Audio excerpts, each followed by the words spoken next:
नमस्कार मंडळी, जेव्हा तुम्ही नारळाचे तुकडे अशा या मिक्सरच्या भांड्यामध्ये छान पाणी टाकून तरतरीत पिसवून घेता, ठीक आहे. त्याला या प्रकारच्या गाळणीने न गाळता त्या प्रकारच्या गाळणीने गाळून मिल्क सेपरेट करून घेऊन नारळाचं आणि खोबरं किस सेपरेट 2 बट्टी गुळाची घेतल्या, त्यात पाणी टाकून ते उकडत राहील, ठीक आहे.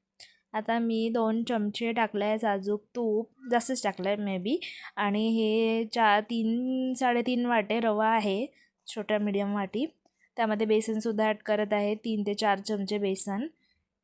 हे बघा, ते गुळ पाक आपल्याला साईड बाय साईड तयार होतं आहे. आणि याला छानपैकी आपण एकजीव करून घेऊया. जे नारळाचं खोबरं किस काढलं होतं ते कोणत्या कामात येईल त्यामध्ये टाकून घेऊ आपण छान प्रकारे, ठीक आहे.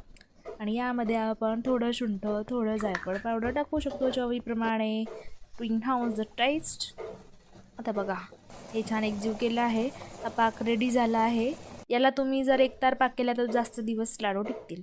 हा पाक मी यामध्ये टाकत आहे या मिश्रणमध्ये आपल्या, आणि याला छानपैकी एकजीव करून घेणार आहे, ठीक आहे. आता याचं म्हणायचं झालं तर हा एक प्रकारचा हलवासारखा किंवा शिऱ्यासारखा स्वरूप आला आहे. तर याचे मी पटापट लाडू वळून घेते. गरम असे तोवर लाडू पटापट छान प्रकारे वळून होतात.